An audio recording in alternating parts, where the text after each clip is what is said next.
விட்டு ஃபாஸ்டா பணம் பெற ஃபாஸ்ட் மணி கோல்ட் 9655796557. ஒரு எம்எல்ஏ வெற்றி பெற்றதுக்கு அப்புறம் அவர் வந்து ஒரு சிஎம்ஏ ஆயிருந்தாலும் கூட அது அம்மையார் ஜெயலலிதாவா இருக்கட்டும், இல்ல கலைஞர் கருணாநிதி அவர்களாக இருக்கட்டும், இல்ல வந்து இபிஎஸ்ஆ இருக்கட்டும், இல்ல வந்து இவராக இருக்கட்டும், ஸ்டாலினா இருக்கட்டும், யாராவது ஒருத்தங்க ஒரு தொகுதிக்கு போனப்போ இவ்வளவு பெரிய வரவேற்பு 10 பைசா செலவு பண்ணாங்க. அது முக்கியம். ஆமா.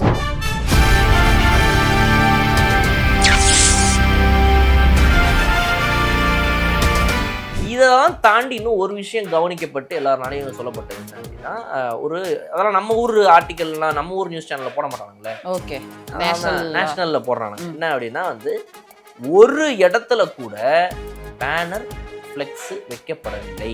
இப்போ இந்த மாற்றம்னு சொன்னீங்களே, இதுதான் மாற்றமானு இந்த திமுக கேட்குற லிஸ்ட்டில் எதுவுமே முட்டாள்தனமானதாக இருக்கும். இது ஒன்று நான் கேட்பேன். எம்எல்ஏ வரமாட்டார், ஐயா வெளியே போயிருக்காரு, ஐயா வந்து சென்னைக்கு போயிருக்காரு, சட்டமன்றத்துக்கு போயிருக்காரு, சட்டமன்றமே கூடலையே, ஒரு மாசமா லீவ்ல சட்டமன்றம் படிச்சவங்களாம் வந்துடுறாங்க. இந்த மக்களோட பெரிய பிரச்சனையா இருக்கு, எல்லாத்தையும் தெரிஞ்சு வச்சுக்கலாம். இப்போ வர சிஎம் பார்க்க போயிருக்காருயா, இவரு சிஎம் பார்க்க போனாரா, சிஎம் இவரை பார்த்தாரா, இல்லை இவர் தூரத்துல இருந்து சிஎம் பார்த்துட்டு வந்துட்டாரு ஒரு ஃபங்க்ஷனுக்கு.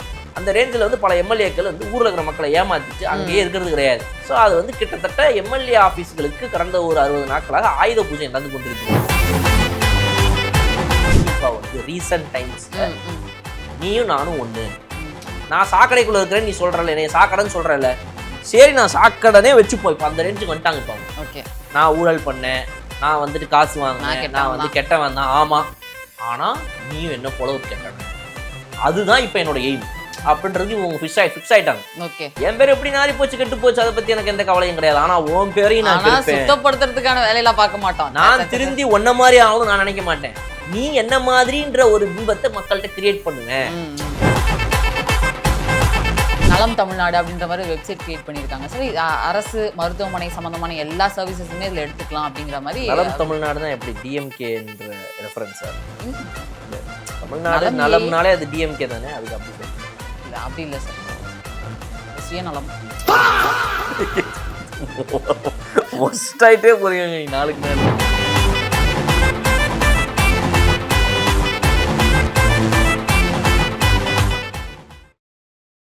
கலர்காணி நேயர்களுக்கு வணக்கம். வணக்கம் சார். வணக்கம் தோழி. சார், விஜய் அவர்கள் வந்து நேற்று தான் எம்எல்ஏ ஆஃபீஸ் பெரம்பூரில் ஓப்பன் பண்ணி வச்சார். இன்றைக்கி அடுத்த கட்ட நடவடிக்கையாக நிறைய விஷயங்கள் பண்ணியிருக்காரு. என்ன அப்படின்னா, சென்னை மாநகராட்சி ஆணையர் அவருக்கு வந்து கடிதம் எழுதியிருக்காரு. இந்த மாதிரி சட்டமன்ற மேம்பாட்டு நிதி 3 கோடியில் வந்து பெரம்பூர் தொகுதிக்கான இந்த வருஷத்துக்கான 3 கோடியிலேருந்து என்னென்ன திட்டங்கள்லாம் பண்ணணும் அப்படிங்கிறத வந்து ஒரு கடிதமாக எழுதி இதை உடனடியாக நடவடிக்கை எடுங்க, இதுக்கான ஆரம்ப பணிகள்லாம் ஸ்டார்ட் பண்ணிடுங்க அப்படிங்கிற மாதிரி கடிதம் எழுதி கொடுத்துருக்காரு சார். அதில் என்னென்ன திட்டங்கள் இருக்குன்னு மட்டும் ஒரு வாட்டி சும்மா படித்து காட்டிடுறேன் சார். ஸோ இது வந்துட்டு வருடம் ஒரு எம்எல்ஏக்கு அந்த தொகுதிக்கு கொடுக்கப்படக்கூடிய 3 கோடி ரூபாயிலிருந்து இந்த முதல் வருடம் 3 கோடி ரூபாயில இதை தான் பண்ண போறோம் அப்படின்றது உங்களுடைய திட்டம்.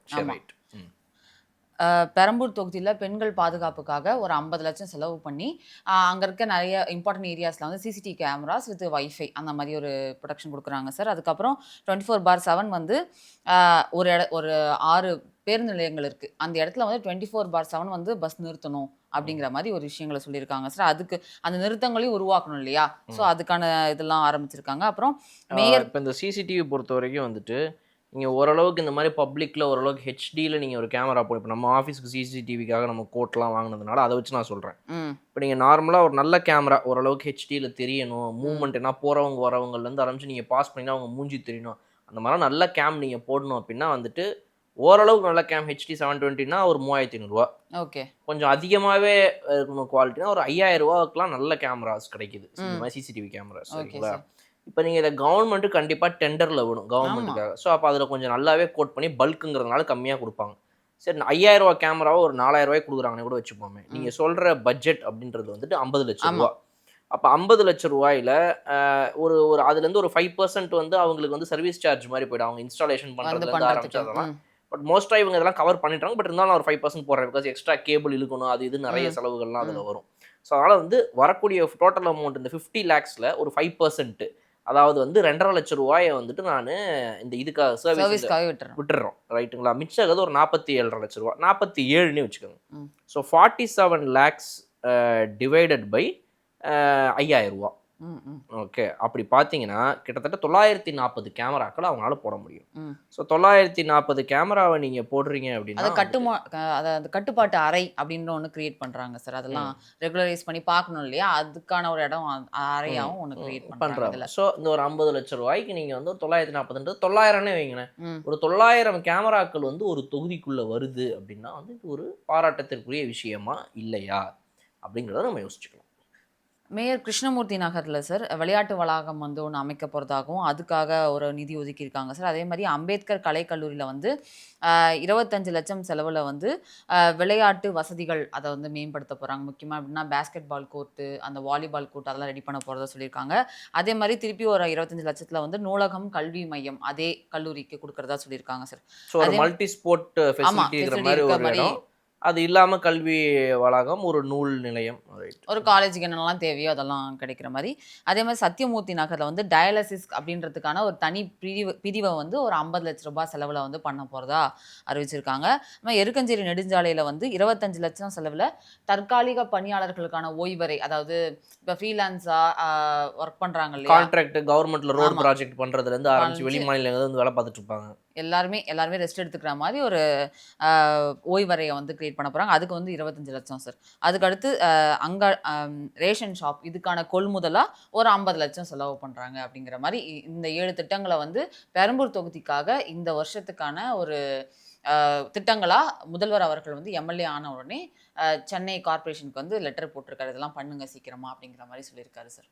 இது ஒரு பக்கம். இன்னொரு பக்கம் ஏற்கனவே நம்ம பார்த்தோம். பெரம்பூர் தொகுதியிலே இவர் வரும்போது ம். என்ன மாதிரி மக்கள் கூட்டம் அலமோதிச்சு அப்படின்னு. ஒரு தொகுதிக்கு ஒரு எம்எல்ஏ வரும்போது இந்த அளவுக்கு ஒரு வரவேற்பு இருக்குமாங்கிறத இதை தான் முதல் முறையா வந்துட்டு ம். நம்ம தமிழ்நாடு விட்னஸ் பண்ணுது. ஆமா. ரீசெண்ட் டைம் ஒரு 25 வருஷத்துல கூட எடுத்துப்போமே. ம். ம். எம்ஜிஆர் காலத்தை விட்டுருங்க. ஏன்னா வந்துட்டு எம்ஜிஆர் காலத்துல வந்துட்டு நீ இல்லையே, உனக்கு தெரியாதே, நீ பார்த்திருக்கியா, என்ன நடந்துச்சு தெரியுமான்னு யாராவது சொல்லலாம். ம். அந்த பீரியட்லாம் விட்டுருவோம். 2000க்கு அப்புறம்னு வச்சுப்போமே.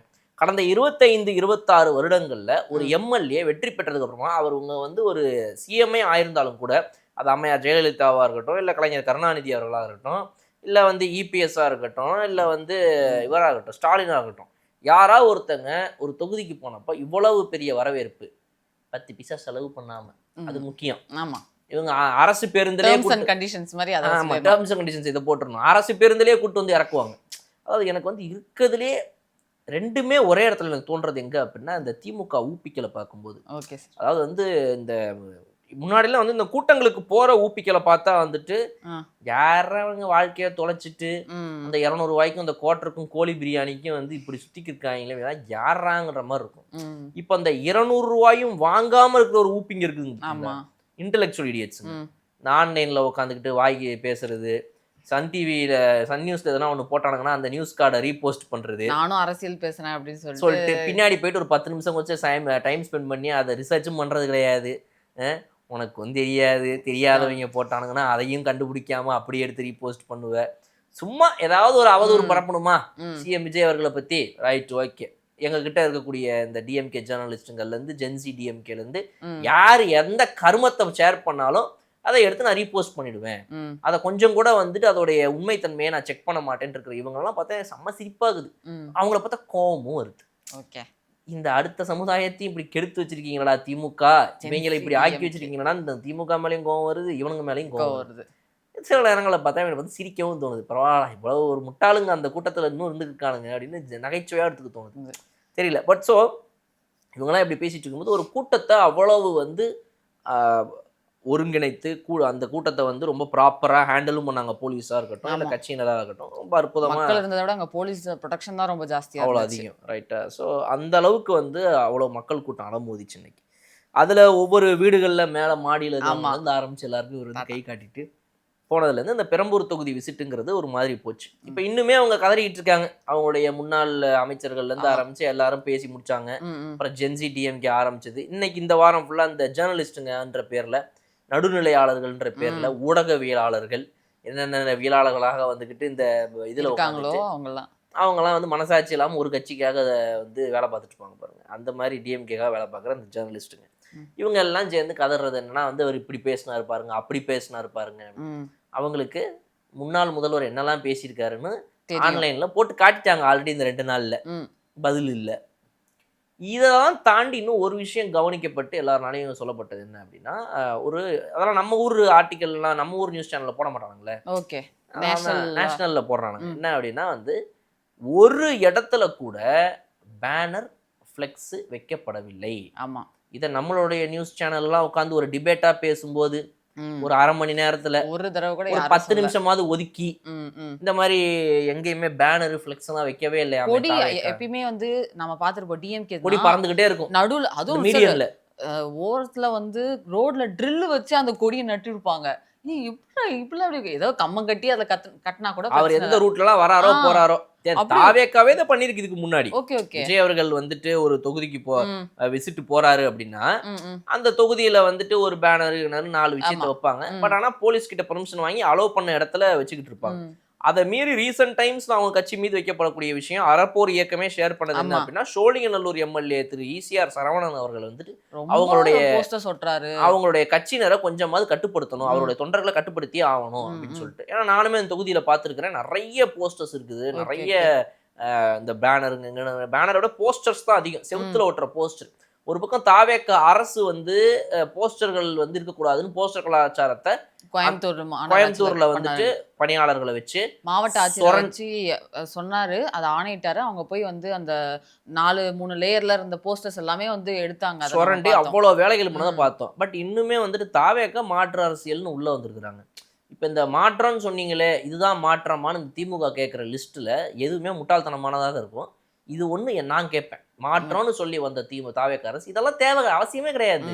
இது இந்த கூடகிற தொண்டர்கள்லாம் வந்து அவங்களுக்கு ஒரு பப்ளிசிட்டி கிடைக்கணும், அவங்க இதில் இன்வால்வ் ஆயிருக்கிறாங்க அப்படிங்கிறத காட்டிக்கிட்டு கட்சியில் நாளைக்கு அடுத்தடுத்த இடங்களுக்கு போகிறதுக்காக இந்த பேனரையும் போஸ்டரையும் ஒற்ற இவங்க ஃப்ளெக்ஸ் வைக்கிறவங்க இவங்க பண்ற பிரச்சனை அது.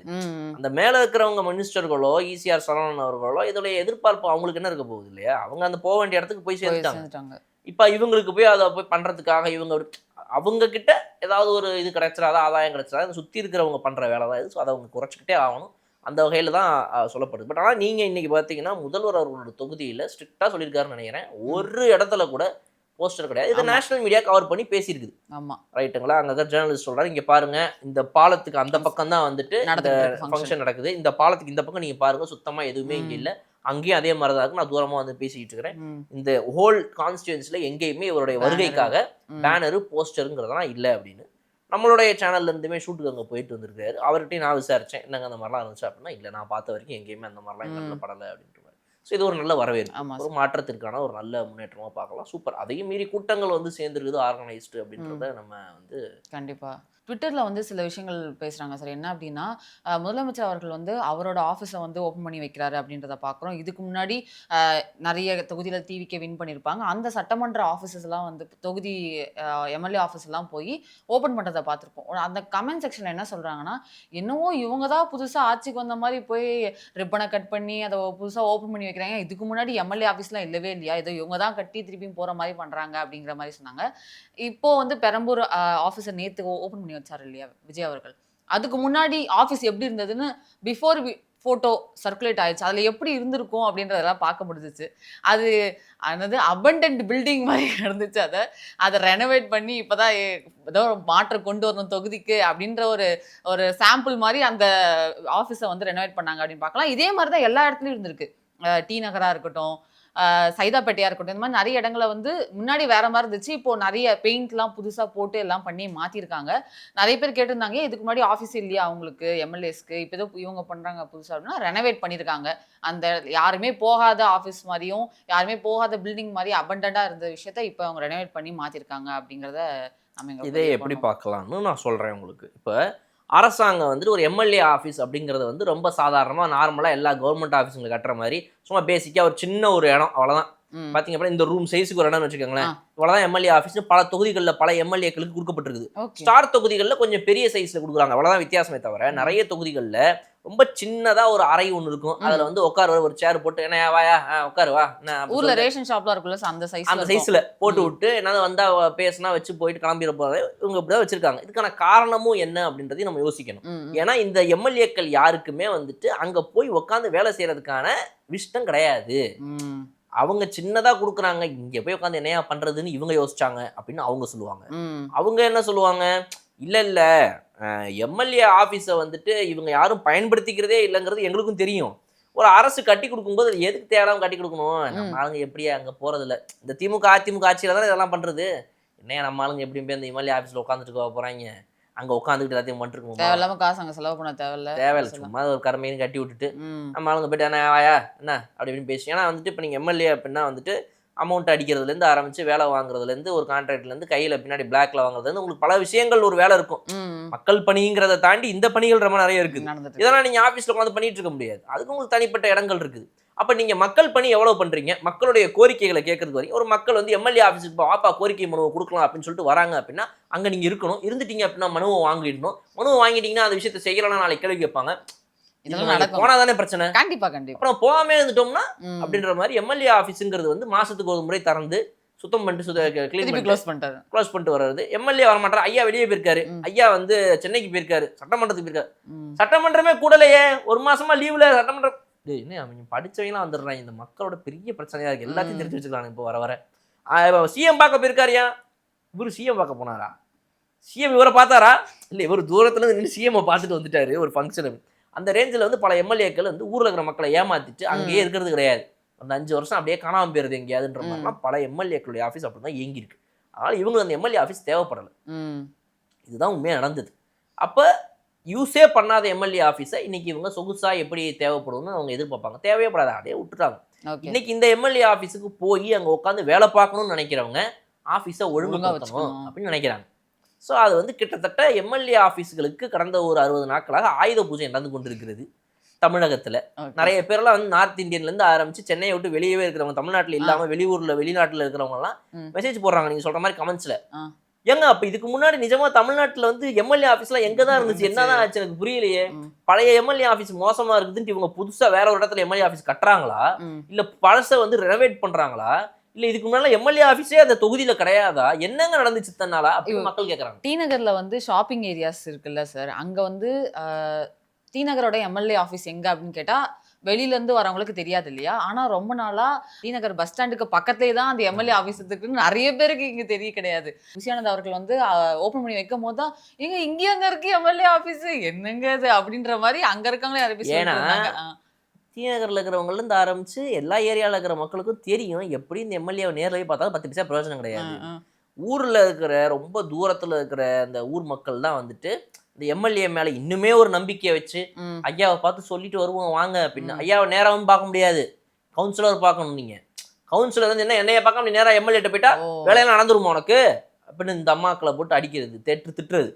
உடனே இல்லைங்கய்யா நம்ம போகலான்னு நாங்கள் போயிட்டான், அவன் சொல்கிறான் இவன் சொல்கிறான்னு கொடு அப்படின்னு வாங்கிட்டு சரி நான் சொல்கிறேன் என்னன்னு அப்படின்ட்டு இந்த இப்படி தான் போகணும் இவங்களுக்கு. ஏன்னா அப்போ தான் வந்து இவங்களுக்கு வர வேண்டிய கட்டிங் வரும் இந்த ப்ராஜெக்ட் மூலமா. ஒரு ப்ராஜெக்ட் நடந்துச்சுன்னா ஸோ அந்த மாதிரிலாம் சில இதை இவங்க வச்சுட்டு இருக்கனால அந்த எம்எல்ஏ மக்கள் நேராக போய் அவங்கள பேசணும்னு நினச்சா கூட இந்த கவுன்சிலர்கள் தடுக்கிறதுங்கிறதும் ஒரு விஷயம் இருந்துட்டு தான் இருக்குது பல ஊர்களில். ஸோ அதனால் இவங்களுடைய சிஸ்டம் எப்படி இருந்தாலும் இந்த சிஸ்டம் இன்னைக்கு இவங்க மாற்றுறாங்க. MLA is approachable. எம்எல்ஏ ஆஃபீஸே இவ்வளோ ரெனோவேட் பண்ணுறது எதுக்கு, ஈகாக்கா ஓட்டுறதுக்கா? இல்லை நான் வந்து உட்காருவேன், நான் இங்கே தான் இருப்பேன், நீ என்னை வந்து பார்த்துட்டு போகலாம் அப்படிங்கிறதுக்கான ஒரு முன்னெடுப்பாக இவங்க எடுத்துருக்குறாங்க. பட் இதையும் மீறி என்னுடைய intellectual idiots, my dear brothers and sisters of DMK ரொம்ப செல்லமா, பைத்தியகாரத்தனமா, அறிவுங்கிறது கொஞ்சம் கூட இல்லாமல், மண்டையில் மசாலாங்கிறது கொஞ்சம் கூட இல்லாமல், படிச்சிட்டோம் கிழிச்சிட்டோன்னு எதையோ காட்டிக்கிட்டு லெனினையும் கால் மார்க்ஸையும் கை காட்டி அவங்க மானத்தையும் வாங்கி பெரியார் மானத்தையும் வாங்கி கண்ட கர்மத்தை. ஐயோ நாடு பெற்ற சோகம். மனுக்கள் பற்றி பேசும்போது ஞாபகம் வருது சார். நேற்று திங்கக்கிழமையில் வந்து விஜய் அவர்களுக்கு வந்து சிஎம் செல்லில் வந்து நிறைய மனுக்கள், அதாவது லைன் கியூ எல்லாம் வந்து வெளியில் வந்திருக்கு, வெளியிலலாம் நிற்கிறாங்க நிறைய பேர், நிறைய மனுக்கள் வருது அப்படின்ற மாதிரி. இதில் இவரையும் பார்த்தாங்க, இவரை வர கொடுக்க வந்தாங்களாம், மனுவை தூக்கிட்டு ஓடி வந்தாங்களாம், அதை அவர் பார்க்காம கண்டுக்காம போயிட்டாரு அப்படின்னு சொல்லிட்டு பெரம்பூரில் வந்து ஏதோ ஒரு வீடியோலாம் எடுத்து இவங்க போட்டுக்கிட்டு இருந்தாங்க. பெரம்பூர்ல இல்லை வந்து வேற ஏதோ இடத்துல இவர் போயிருந்தப்போ வந்துட்டு வீடியோ போடுறாங்க. திருச்சியில நினைக்கிறேன், கரூர் போகும்போது அங்க திருச்சி ஏர்போர்ட்ல கரூர்லயே எங்கேயோ அதே நாள்லயே எடுத்து வீடியோவும் போட்டானுங்க. அவர் அங்க வந்து போகும்போது கேமரா இல்லாத ஒரு ஏரியா, அது யாரோ ஒருத்தவங்க தூரத்துல இருந்து ஒரு சின்ன கேப் வழியா தூரத்துல இருந்து எடுத்துருக்காங்க. ஏதோ அவர் எடுக்கும்போது இருக்கிறாங்க, பார்த்தா அதுலதான் தெரியுது அங்க நடந்து போற மக்களை நிறுத்தி அப்ப யாரோ காட்டிருக்காங்கன்னு சொல்லிட்டு அவங்க கிட்ட மனுவையும் வாங்கிட்டு போறாரு. இவனுங்க சும்மா எதையாவது கிளப்பி விடுறது. அதாவது வந்து இவங்களுடைய எய்மே என்னன்னா திமுகவோடது ரீசன்ட் டைம்ஸ்ல நீயும் நானும் ஒண்ணு, நான் சாக்கடைக்குள்ள இருக்கிறேன் நீ சொல்றல, என்னைய சாக்கடைன்னு சொல்றல, சரி நான் சாக்கடனே வச்சுப்போம். இப்போ அந்த ரேஞ்சுக்கு வந்துட்டாங்க. இப்போ அவங்க நான் ஊழல் பண்ணேன், நான் வந்துட்டு காசு வாங்கினேன், கெட்டவன் நான் வந்து கெட்டவன் தான், ஆமா, ஆனா நீயும் என்ன போல ஒரு கெட்டவன், அதுதான் இப்போ என்னோட எய்ம் அப்படின்றது இவங்க ஃபிக்ஸ் ஆயிட்டாங்க. ஓகே. என் பேர் எப்படி நாரி போச்சு கெட்டு போச்சு அதை பத்தி எனக்கு எந்த கவலையும் கிடையாது. ஆனா உன் பேரையும் நான் ஆனா கெடுப்பேன். சுத்தப்படுத்துறதுக்கான வேலையில பார்க்க மாட்டோம். நான் திருந்தி ஒன்ன மாதிரி ஆகணும் நான் நினைக்க மாட்டேன். நீ என்ன மாதிரின்ற ஒரு பிம்பத்தை மக்கள்கிட்ட கிரியேட் பண்ணுவேன். எவ்வளவு ஒரு அரசியல் நுண்ணறிவு பாருங்க. இன்டெலெக்சுவலான அப்ரோச். ஸோ அப்போ நான் வந்து என்னைய மாதிரி தான் நீயுன்றதை மக்கள்கிட்ட கொண்டு போய் சேர்ப்பேன் அப்படின்னு சொல்லிட்டு அமைச்சர் ரமேஷ் மேலே ஒரு அவதூறு. அப்புறம் இந்த பக்கம் பார்த்தீங்க அப்படின்னா வந்துட்டு தமிழ்நாடு அரசு வந்துட்டு ஒரு 3050 ஏக்கர் நிலத்தை வந்துட்டு இந்த மாதிரி வந்துட்டு பட்டாசு கொடுத்துட்டு சொல்லி இன்னைக்கு அது ஹைகோர்ட்டில் ஹியரிங்லாம் வந்துட்டு ஜட்ஜு சொல்லியிருக்காங்க இந்த மாதிரி நீங்கள் வந்து அவங்க அதர் சைட்லேருந்து கவர்மெண்ட் சைட்லேருந்து வந்து இதுக்கு ரிப்ளை விளக்கம் கொடுக்கணும்னு சொல்லியிருந்திருக்காங்க. ஸோ அந்த மாதிரி கேஸ் போயிட்டு இருக்குது. ஸோ அப்போ அந்த மாதிரி எதையாவது ஒரு இடங்கள்ல எதையாவது ஒன்று பண்ணி இந்த அரசுக்கு பேரை மாற்றணும். இந்த அரசு வந்து மாற்றத்திற்கான அரசு கிடையாது, இது ஏமாற்றத்திற்கான அரசு. இது வந்து எங்களை மாதிரியே இதுவும் ஒரு திராவிட கட்சி, எங்களை மாதிரியே இவங்களும் எங்களை மாதிரியே ஊழல் பண்ணாங்க, அனதர் டிஎம்கே, அவ்வளவுதான் சார். அப்ப நீங்க திருந்தி நாங்க எதுக்கு சார் திருந்தணும்? அவன் பேரை கெடுத்துட்டாலே போதுமே, அப்ப நானும் அவனும் ஒண்ணுன்னு ஆயிடும். அப்ப எப்படி இதுக்கு முன்னாடி டிஎம்கேவும் ஏடிஎம்கேவும் ஒண்ணு? ஏப்பா இவங்க வந்துட்டு கம்மி கெட்டவங்களா இல்ல இவங்க கம்மி கெட்டவங்களா? இவங்க அதிமுக எதுவுமே பண்ண மாட்டாங்க, காசு வரதுல எதையோ அடிச்சுட்டு போயிடுவாங்க. இவங்க எல்லாத்தையும் பண்ணுவாங்க, அதுல நல்லா அடிப்பாங்க. இப்போ இவன் அதிகமா அடிக்கிறான், இவன் கம்மியா அடிக்கிறான், ஆனா இவன் எல்லாத்தையும் பண்ணிட்டு அடிக்கிறான். இவனுக்கு தான் ஓட்டு போடணும்.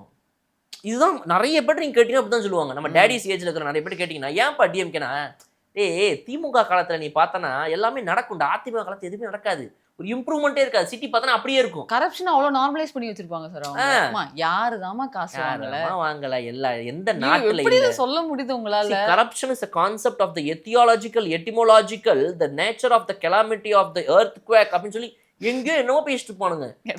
என்னடா எனக்கு புரியலடா. என்ன ஒருத்தன் வந்து அவன் சொந்தக்காரங்க இந்த ப்ராஜெக்டை கொடுக்குறான், அவனுக்கு தெரிஞ்சவனுக்கு கொடுக்குறான், கவர்மெண்ட்டுடைய அமௌண்ட்ல இருந்து கல்லால இருந்து கட்ட வேண்டிய பணம், அந்த பணத்தை கட்டி ஒரு விஷயத்த வாங்கணும், ஒரு எரிபொருளை வாங்கணும், ஒரு சாதாரண ரா மெட்டீரியலை வாங்கணும், கரண்ட்டை வாங்கணும், எதையோ ஒன்று வாங்கணும் இந்த கவர்மெண்ட்டுக்கு மக்களுக்கு கொடுக்கறதுக்கு.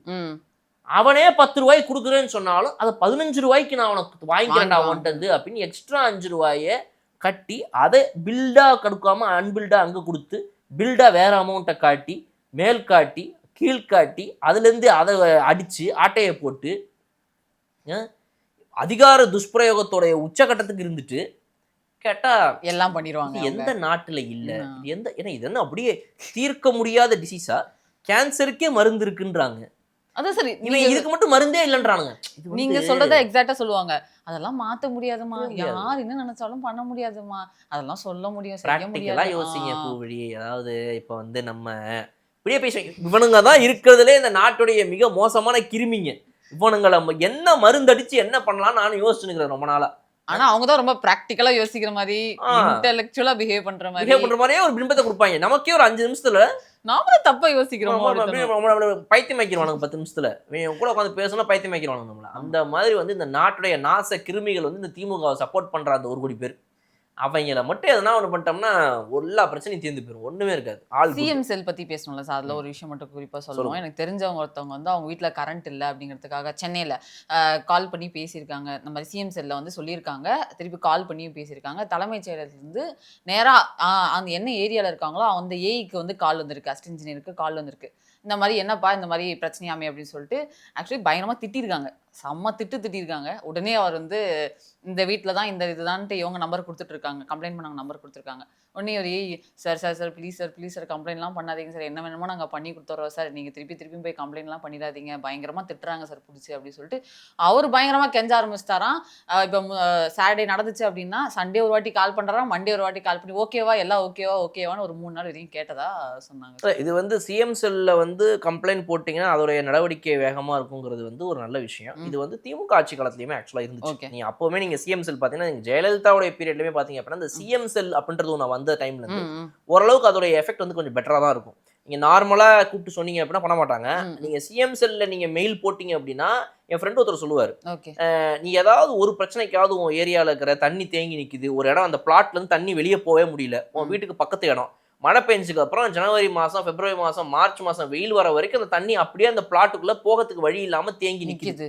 ஒரு நாளாவது நீ சிஎம் செல்ல உன் வீட்டு பக்கத்தில் இந்த மாதிரி பிரச்சனை இருக்குன்றது நீ போட்டு பார்த்துருக்கியா? நான் பல விஷயங்களுக்கு சிஎம் செல்ல நான் போகிற வர ரோட்டில் பார்க்குற பிரச்சனையிலேருந்து ஆரம்பித்து பல விஷயங்களை சிஎம் செல் எடுத்து போட்டிருக்கிறேன், நடவடிக்கை எடுக்கப்பட்டிருக்குது அப்படின்னு சொல்லுவார் அவர். ஓகே, நான் அதை அப்படியே ஒரு பெரிய விஷயமா எடுத்துக்க அப்படியே விட்டுருவேன். அப்புறம் நானே வந்துட்டு போன ஆட்சி காலத்தில் வந்து சிஎம் செல்லில் வந்து ஒரு விஷயம் போட்டேன். உடனடியாக மாநகராட்சியிலேருந்து வந்து சார் சிஎம் செல்லில் போட்டிருந்தீங்களா சார் அப்படின்னு சொல்லி கேட்டு ஃபோன் பண்ணி மாநகராட்சி ஆஃபீஸ்லேருந்து அவங்க சிஎம் செல்லுன்னு சொல்லியிருந்தாங்க, எங்களுக்கு வந்துருந்துச்சு, நாங்கள் வந்து ஆள் அனுப்புகிறோம் அப்படின்னு சொல்லி நிஜமாக பக்கத்தில் உடனே வந்து செக் பண்ணிட்டு சரி சார் பண்ணிடுறோம் சார் ஓகேன்னு சொல்லிட்டு போனாங்க. ஆனால் பண்ணலை. ஆனால் அது அவ்வளோ தூரம் வந்துச்சு.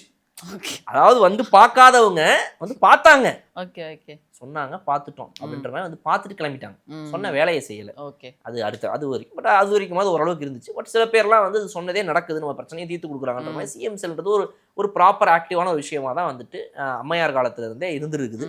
ஸோ அது ஒரு விஷயம். பட் இதை வந்து இன்னுமே அதிகப்படுத்தலாம், சரி பண்ணலாம். இப்போ நான் சொன்ன மாதிரி வந்துட்டு பார்த்துட்டு சரி பண்ணாமல் போயிட்டாங்கன்ற அந்த ஒரு விஷயமும் இல்லாமல் 100% இருக்கணும்ல ஒரு விஷயம் நடந்துச்சு. அப்போ அந்த எண்ட் டு எண்ட் அது சரியாக நடக்கிறதுக்கு இந்த சிஎம் செல் வந்து இந்த முறையாவது அட்லீஸ்ட் நல்லா செயல்பட்டுச்சு அப்படின்னா இன்னுமே வாழ்த்துக்கள். நான் ஒரு விஷயம் பண்ணேன் சார். நான் எனக்கு நிறைய பேர் சொல்கிறாங்களே அப்படின்ற மாதிரி நீங்கள் சொன்ன மாதிரி நிறைய பேர் கண்டென்ட்டெல்லாம் எடுத்து போட்டுருந்தாங்க இன்ஸ்டாகிராமில். நான் எடுத்து போடலாம் எனக்கு தோணுது, எனக்கு ஃப்ரெண்டோட பிரச்சனை அதை எடுத்து போட்டேன். எனக்கு ரிப்ளை வந்துச்சு, இந்த மாதிரி இது வந்து கோர்ட்டில் இந்த மாதிரி ஒரு கேஸாக போயிட்டுருக்கு, ஸோ இது கவர்மெண்ட் எதுவும் பண்ண முடியாது, கோர்ட்டு தான் அது முடிவு பண்ணும், ஸோ நீங்கள் அங்கே ஹியரிங் என்ன இது அட்வொகேட் வச்சு பாருங்கள் அப்படிங்கிற மாதிரி ஒரு ரிப்ளை வந்துச்சு. உடனே ஒரு அடுத்த நாள் ரிப்ளை வந்துச்சு எனக்கு. ஸோ நான் பார்த்தது இதுதான் sir. Improving things, right? Okay. இன்னைக்கு வந்து அருண்ராஜ் அவர்கள், டாக்டர் அருண்ராஜ் சுகாதாரத்துறை அமைச்சர், அவர் தலைமையில் வந்து ஒரு பணி நியமன ஆர்டர் வழங்கும் ஒரு விழா நடந்துச்சு சார். அதில் வந்து நலம் தமிழ்நாடு, நம்ம இதுக்கு முன்னாடி நலம் ஏஐன்னு ஒரு விஷயம் பார்த்தோம். ராஜீவ்காந்தியில் வந்து ஒரு சேட்பாட் கிரியேட் பண்ணாங்க அப்படின்னு இது ஒரு வெப்சைட்டாகவே இப்போ மாறி இருக்கு. நலம் தமிழ்நாடு அப்படின்ற மாதிரி வெப்சைட் கிரியேட் பண்ணியிருக்காங்க சார். அரசு மருத்துவமனை சம்மந்தமான எல்லா சர்வீசஸுமே இதில் எடுத்துக்கலாம் அப்படிங்கிற மாதிரி. நலம் தமிழ்நாடு தான் எப்படி டிஎம்கே என்ற ரெஃபரன்ஸா? இல்லை சார், இல்லை தமிழ்நாடு நலம்னாலே அது டிஎம்கே தானே, அதுக்கு அப்படி சொல்கிறேன். இல்லை அப்படி இல்லை சார். ஓகே, சுயநலம் நலம் ஒஸ்டாயிட்டே போறீங்க நாளுக்கு நாள். ஏன் சார்? சொல்லுங்க. நல்லா இல்லையா சார்? சொல்றதெல்லாம் சொல்லிட்டு நல்லா இல்லையாவா? Okay sir. நலம் தமிழ்நாடுன்னு ஒரு வெப்சைட் கிரியேட் பண்ணியிருக்காங்க சார். அதில் எல்லா சர்வீசஸும் எடுத்துக்கலாம் அப்படின்ற மாதிரி சொல்லியிருக்காங்க. இதுக்கு வந்து ஒரு தனி ஹெல்த் டிபார்ட்மெண்ட்டுக்கு மட்டுமா? ஆமா, ஓகே. அரசு மருத்துவமனையில வந்து என்னென்ன விஷயங்கள், அதாவது திமுக ஆட்சி காலத்துல என்னெல்லாம் கொண்டு வந்தாங்களோ அதை வந்து இப்ப பேர் மாத்தி நீங்க வேற மாதிரி கொண்டு வரீங்க. நீங்க இதுக்கு முன்னாடி என்ன சார் இருந்துச்சு தெரியலையே. இல்ல இந்த திட்டம் கொண்டு வந்தாலும் இந்த மாதிரி சொல்லணும்னு சொல்லியிருக்கிறாங்க, அதனால நான் சொல்றேன். இல்ல இது அரசு மருத்துவமனை சம்பந்தமா என்னென்ன சர்வீசஸ்லாம் இருக்கு, கவர்மெண்ட் ஹாஸ்பிட்டல்ஸ்லயே ஓபி கார்டுலேருந்து ஆரம்பிச்சு நம்ம அந்த சாட்பாட்ல என்ன இருந்துச்சோ அது எல்லாமே இதுல இருக்கு அப்படின்றத பாக்குறோம்.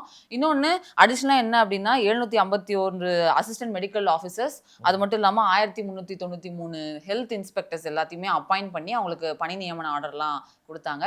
நிறைய சுவாரஸ்யமான மொமெண்ட்ஸ்லாம் நீங்க நடந்துச்சு. விஜய் பார்த்தோன்னே அவங்களாம் ரொம்ப பூரிப்புல கத்தி ஆர்ப்பாட்டம் பண்ணி செல்ஃபிலாம் எடுத்து ஹக் பண்ணி ஒரே அதை வந்து தனித்தனி ஷார்ட்ஸ் எல்லாம் எடுத்து எல்லா மீடியா சேனல்ஸும் போட்டுட்டு இருக்காங்க சார். அது ஒரு நல்ல மொமெண்டா இருந்துச்சு. இன்னைக்கு ஒரு அரசு இது வேலை கிடைச்சிருக்குது உங்களுக்கு. உங்களுடைய இதுக்கு முன்னாடி வந்து சரி ரைட், வந்தவங்க நிறைய பேர் சொல்லியிருந்தாங்க, அந்த பசங்களாம் வந்து ஆன்லைன் பேசும்போது சொல்றாங்க இந்த மாதிரி வந்துட்டு எங்களுக்கு 9 வருஷமா வந்துட்டு இது கிடைக்கவே இல்லை அப்படின்னு சொல்லியிருக்காங்க. 9 வருஷமா நாங்களும் வந்து நிரந்தர பணியாக மாற்றவே படப்படாமல் இருந்திருக்கோம், வெறும் வந்து தற்காலிக பணியாளராகவே எங்க வச்சிருக்காங்க. அப்போ நாங்கள் வந்து இன்னைக்கு நிரந்தர பணியாளராக மாற்றப்பட்டது வந்து ரொம்ப சூப்பராக அப்போதான் சொல்றாங்க. ரைட், அது வரைக்கும் ஓகே. தளபதி விஜய் அவர்கள் இதை பண்ணிட்டாரு, ரொம்ப சூப்பரா ஊன்றாங்க. அங்கே போய் நின்று ஒருத்தர் நடானா இப்படின்னு வந்து அவர் கையை வந்து முட்டிக்கிறாரு சார். ஆக்சுவலி இதோட வெரிஃபிகேஷன் வந்து மார்ச்சில் நடந்தது சார். மார்ச் நடந்து ஏப்ரல் மே அந்த கடைசியாக ஆட்சி மாறு பாருங்க, அப்போ மட்டும் கடன்னு வேலை பார்க்குற மாதிரியே பார்த்தாங்க. அவங்களுக்கு ஒரு நம்பிக்கையும் கொடுத்துட்டாங்க, அவள்தான் ஆட்சி மாறிடும், அதுக்கு முன்னாடி வேலை போட்டுறவங்க நம்பிக்கையும் கொடுத்துட்டாங்க. கடைசியாக வந்து இன்டரிம் ஸ்டேன்னு போட்டு நிறுத்திட்டாங்க. கரெக்டாக அந்த எலெக்ஷன் அனௌன்ஸ் பண்ண உடனே அதுக்கான இதெல்லாம் எதுவும் வரக்கூடாதுன்னு ஸ்டாப் பண்ணி வச்சுருவாங்கல்ல, கவர்மெண்ட் சைட்லேருந்து எந்த அனௌன்ஸ்மெண்ட்ஸ் வரக்கூடாதுன்னு. அப்போ தான் முடிஞ்சிச்சு. அதுக்கு ஒரு வாரத்துக்கு 2 வாரத்துக்கு முன்னாடி வெரிஃபிகேஷனை முடிச்சிட்டாங்க. இது இப்படியே ஸ்டாப் ஆயிடுச்சு. இப்போ வந்தோடனே இது நடக்குமா நடக்காதான்ட்டு அண்ணாமலை அவர்கள் கூட ஆட்சி மாற்றம் ஆன பின்னாடி அவங்களுக்கு என்ன ஆச்சுன்னு பாருங்க, என்னன்னு தெரியலன்னு அவரும் சொல்லியிருந்தாரு. உடனே அதை இப்போ பண்ணி கொடுத்துருக்காங்க. அப்போ வெரிஃபிகேஷன் வரைக்கும் நாங்கள் தான் பண்ணி வச்சிருந்தோம். நாங்கள் பண்ணி வச்சிருந்த எக்ஸாம் எழுதுன்னு அவங்க தானே சார் வெரிஃபிகேஷன் வரை வரைக்கும் பண்ணி வச்சல, ஏன் அதை முன்னாடியே பண்ண வேண்டியதானே? அது ஒரு பையன் வந்து சொல்றாரு, 9 வருஷமா எனக்கு நான் வந்து தற்காலிக பணியிலே இருந்திருக்கேன், எனக்கு நிரந்தர பணம் இடம் இல்லைங்க, வேலைக்கு ஆள் எங்கெங்க எடுக்கிறது அவ்வளோ பேர் அப்படின்னு சொல்லுவீங்களா? அதுக்கு எத்தனை இன்னுமே வந்து எத்தனை இடத்துல சுகாதாரத்துறையிலேருந்து ஆரம்பிச்சு மருத்துவத்துறை முழுக்கவே டாக்டருங்க பத்தாம, ஹெல்த் இன்ஸ்பெக்டருங்க பத்தாம எவ்வளவு பேர்னு இருக்கிறாங்க. அசிஸ்டன்ட் ஹெல்த் இன்ஸ்பெக்டருங்க போடுறதுக்கு, மெடிக்கல் ஆஃபீஸர்ஸ் போடுறதுக்கு உங்களுக்கு வந்துட்டு பணியிடங்கள் இல்லை எத்தனை நாளா? அப்படி சொல்ல போறீங்களா? இல்லைங்க, எல்லாம் அது வரணும் இல்லை, அமையணும் இல்லை. உங்களுக்கு எது அமையணும் எது அமையக்கூடாதுன்னு எங்களுக்கு தெரியாதா? எதுக்காக நீங்க ஒரு வேலை இது நியமனத்தை வந்து தள்ளி போடுவீங்கன்னு? அதிமுக காலத்துல இருந்து இது எங்களுக்கு தள்ளி போடப்பட்டிருக்குது. நாங்கள் வந்து 2020 ஒரு டெம்பரரி ஒர்க்கராக இருந்தேன் சார். அப்புறம் 2 வருஷம் கழிச்சு திரும்ப வேற ஒரு இடத்துல வேற ஒரு இதில் வந்து மெடிக்கல் டிபார்ட்மெண்ட்டில் எங்களை வந்து ஹெல்த் டிபார்ட்மெண்ட்டில் போட்டிருந்தாங்க சார். அப்போ ஒரு 2 வருஷம் டெம்பரரி ப்ராஜெக்ட் சார். எனக்கு வந்து கடைசிக்கு ஒரு பெர்மனன்ட் ஜாபே கிடையாது, இப்போதான் எனக்கு கொடுத்துருக்காங்கன்னு சொல்லிட்டு சிஎம் வர போயிட்டு அந்த லியோ ஸ்டைலில் வந்து கையை வேற குத்திட்டு ஜாலியாக வந்து நின்றுக்கிறாரு அந்த மெடிக்கல் ஆஃபீஸர். இவரெல்லாம் என்ன சொல்லுவீங்க? இத்தனை பேரும் வேற வந்துட்டு முதல்வர் அவர் உட்காந்து இது ஒரு டெம்ப்ளேட் ஆயிடுச்சு. இப்போ இந்த அரசு அதிகாரிகளா வந்து யாரெல்லாம் இருந்துச்சா சார் இந்த மாதிரி? என்ன அவங்களுக்கு விருப்பமே இருக்காது, முடிச்சோடனே கிளம்பி போயிடுவாங்க. அதுல ஏதாவது ஒரு 10-15 பேர் இந்த ஊப்பிகளா இருப்பானுங்கல்ல, அவனுங்களை மட்டும் சன் நியூஸ்ல ஓரமா நிப்பாட்டி வச்சு இந்த மாதிரி பேசுங்கன்னு 10 வார்த்தை பேச விடுவாங்க. அவனுங்க ஒரு 5 வருஷம் கழிச்சு எங்கேயாவது வேலை பார்த்து முடிச்சுட்டு இந்த அடுத்த எலெக்ஷனுக்கு வந்துருவானுங்க. அவங்களுக்கு ஒரு டாஸ்க், மறந்துடாதமா அடுத்த எலெக்ஷனுக்குலாம் நீ தான் எங்களுடைய செல்லிங் பாயிண்ட். இந்த மாதிரி வந்து திமுக ஆட்சி காலம் மட்டும் இல்லை அப்படின்னா இந்த குழந்தைகளுடைய நிலைமை என்ன ஆயிருக்கு தெரியுமா? வாபா மிண்டல் அப்படின்னு சொன்ன உடனே அவங்களாம் மேலே வருவாங்க. அந்த பொண்ணே பார்த்தீங்க அப்படின்னா வந்து எலெக்ஷன் டைம்ல வந்துட்டு நான் வந்து இவங்களால படிச்சு இந்த மாதிரி ஒரு இடத்துக்கு போயிருக்கிறேன், இன்னைக்கு நான் இங்க இருக்கிறதுக்கு காரணமே திராவிட கட்சி தான். எங்களுடைய அப்பா காலத்துல இருந்து நாங்க வந்துட்டு ஒவ்வொரு இதுவா வந்துட்டு நான் தான் முதல் தலைமுறை பட்டதாரி. நான் எங்க அப்பா காலத்துல இருந்து சாதாரணமா இருந்தேன், இன்னைக்கு குடும்பம் ஸ்கிரிப்ட் முதல்ல இந்த பொண்ணு அழகா பேசிட்டு கிளம்பி போயிடுவா. அதுல ஒரு இமோஷன் எதுவுமே இருக்காது, பிளாங்கா அப்படியே சொன்ன டைலாக் ஒப்பிச்சு போயிடுவான் அந்த பொண்ணு. ஒரு வாரம் கழிச்சு பாத்தீங்க அப்படின்னா வந்து வேற ஒரு ஃபங்க்ஷன் நடக்கும், வேற ஒரு நடந்திருக்கா சார் இந்த மாதிரி? இப்போ இந்த எலெக்ஷன்லயே நடந்துச்சுங்க. அதே பொண்ணு அதே டிஎம்கே ஐடிவிங்க காசை கொடுத்து அதே பொண்ணை வேற ஒரு விஷயத்துல வேற ஒரு ஸ்கீம்ல மறுபடியும் இந்த பொண்ணையே பெனிஃபிஷியரியா நம்ம நியூஸ் சேனல்களோ இல்ல நம்மளுடைய ஐடி விங்குங்களோ இப்பெல்லாம் இதெல்லாம் கவனிக்காம இப்ப செயல்படுறாங்க. அறிவு கொஞ்சமாவது இருக்க வேணாம். இப்போ திமுக ஏன் தோத்துச்சுன்னா இதெல்லாம் லிஸ்ட்ல சேர்த்துக்க சொல்லுங்க. ஒரே பொண்ணு பல கேரக்டருக்காக கூட்டு இந்த உதயனா தம்பிடா எப்படி வந்துட்டு ஹாஸ்பிட்டலுக்கு போய் அட்மிட் ஆகணும்னாலும் அவன் தான், இங்க வந்து நேர்ல பேசணும்னாலும் அவன் தான், கோர்ட்ல வந்து இப்படி பண்ணாலும் அவன், எல்லாத்துக்கும் ஒரு 4 பேர் வச்சுக்காங்க. அதே 4 இந்த மர்மயோகி கெட்டப்ல ஒருத்தன் பாருங்க, அவன் இந்த மாதிரி ஒரு 4 பேர் தான் எல்லாத்தையும் அதே பண்றது திரும்ப அப்படின்னு வச்சிருக்கும் போது அதே பொண்ணு கல்வி விருது விழாக்கும் வந்திருப்பா. அதே பொண்ணு பார்த்தீங்க அப்படின்னா இன்னொரு ஒரு ஃபங்க்ஷனுக்குமே 2 ஃபங்க்ஷன்லையுமே பெனிஃபிஷியரியா. என்ன எனக்கு புரியல அப்படின்னா, ஏங்க ஒரே பெண்ணு வந்து இந்த ஆட்சியிலேருந்து 2 முறை வந்து வேற வேற ஸ்கீம்ல பெனிஃபிஷியரியா இருந்திருக்கு வாய்ப்பு கிடையாதா கூடாதா அப்படின்னு லாஜிக் கேட்பானு நம்மகிட்ட. சரி நீ நடத்து இதே ப்ரூஃப் கேட்டு நீ பேசிக்கிட்டே இருக்கிற எல்லாத்துக்கும் உனக்கு ஒரு ப்ரூஃப் ஒரு நாள் கிடைக்கும், அதுக்கப்புறம் நீ எந்திரிக்கவே முடியாது பாடுறா அப்படின்ற மாதிரி தான் எனக்கு மனசுக்குள்ள தோணும். ஸோ அந்த மாதிரி வந்து அவங்க நடத்தும் போது இவங்களுடைய இந்த ஃபங்க்ஷனில் பார்த்தீங்க அப்படின்னா ரொம்ப ஆர்வத்தோட வந்தவங்க எல்லாருமே இவரை பார்த்துட்டாங்க நேர்லன்ற அந்த ஒரு சந்தோஷம் எல்லாத்தையும் முடிச்சுட்டு அதுக்கப்புறம் இவர் உட்காந்துருக்காரு. சுற்றி பார்த்தீங்க அப்படின்னா அவங்க எல்லாரும் உட்காந்து ஒரு ஃபோட்டோ ஒன்று அந்த டெம்ப்ளேட்டாக இப்போ இது முன்னாடி வந்துட்டு ஏற்கனவே இதே மாதிரி மருத்துவத்துறையில் கொடுக்கப்பட்ட அந்த ஒரு பதவிக்கும் ஒரு 2-3 வாரத்துக்கு இபிலையும் பண்ணாங்க. அந்த மாதிரி இப்போ இதுலையுமே வந்துட்டு ஒரு ஃபோட்டோ ஷூட் ஒன்று தம்ஸ் அப் போட்டு எல்லாரும் சேர்ந்து எடுத்துக்கிறாங்க முதல்வரோட. இந்த மாதிரி ஃபோட்டோ ஷூட்டுகள் எல்லாம் நீங்கள் மனசில் கனவுல நினச்சி பார்க்க முடியுமா? குளத்தூர் கொத்து பரோட்டா. அடிஷ்னலாக ஒரு விஷயம் சார், இந்த இல்லால வந்து 139 கோடி செலவில் வந்து மருத்துவ கட்டடங்கள், அது மட்டும் இல்லாமல் ஹாஸ்பிட்டல் மிஷினரிஸ் இருக்கும் இல்லையா, கட்டுமான பணிகள், மருத்துவ கட்டுமான பணிகள் இதுக்கு முன்னாடி நடந்திருக்கும் இல்லையா. இப்போ ஒரு வார்டு இருக்குன்னா அந்த வார்டை ஓப்பன் பண்ணி வைக்கிறது, இந்த மாதிரி இந்த செலவில் பண்ணது எல்லாமே இன்னைக்கு தொடங்கி வச்ச மாதிரி ஒரு கணக்காக இருந்துட்டு என்னன்னா கீழ்ப்பாக்கம் ஹாஸ்பிட்டலில் வந்து அவசர சிகிச்சை பிரிவில் ஒரு வார்டை ஓப்பன் பண்ணியிருக்காங்க புதுசாக. அதே மாதிரி டிஸ்ட்ரிக்ஸில் இருக்கக்கூடிய சுகாதார நிலையம், ஆரம்ப சுகாதார நிலையம் இருக்கு இல்லையா, அங்கே எல்லாத்தையுமே ஓப்பன் பண்ணி வச்சிருக்காங்க. இந்த மாதிரி எல்லாத்தையுமே ஓப்பன் பண்ணி வச்சிருக்கிறதாவும் ஒரு அனௌன்ஸ்மெண்ட். ஒரு ஆட்சிக்கு ஒரு அரசு வருது அப்படின்னு கட்சி வருதுனாலே ஏற்கனவே பழசுல இருக்கிறதெல்லாம் மூடுறது தானே அவங்களுடைய வேலை. இவங்க என்ன புதுசாக ஆரம்பிக்கிறத பண்ணிக்கிட்டு இருக்கிறாங்க. மாற்றம். சரி ரைட் வாழ்த்து. ஏதாவது ஒரு சாம்பிள் சொல்லுங்க சும்மா 2021 26 வரைக்கும் ஒரு சாம்பிள். இது வந்து இவங்களுடைய திராவிட கொள்கை, திமுகவின் கட்சி கொள்கை என்ன சொல்லி திமுக கொள்கை திராவிடம் சார். எது திராவிடம். அது எங்க இருக்கு? சமூக நீதி. அப்படின்னா அவங்களுடைய டிக்ஷனரியில் சமூக நீதினா என்ன? திராவிட அரசியல் சார். தமிழை முன்னிறுத்தி பேசுவாங்க. சமூக நீதி இதுதான் சார் பேசிக்கிட்டு இருக்காங்க எத்தனை வருஷமா.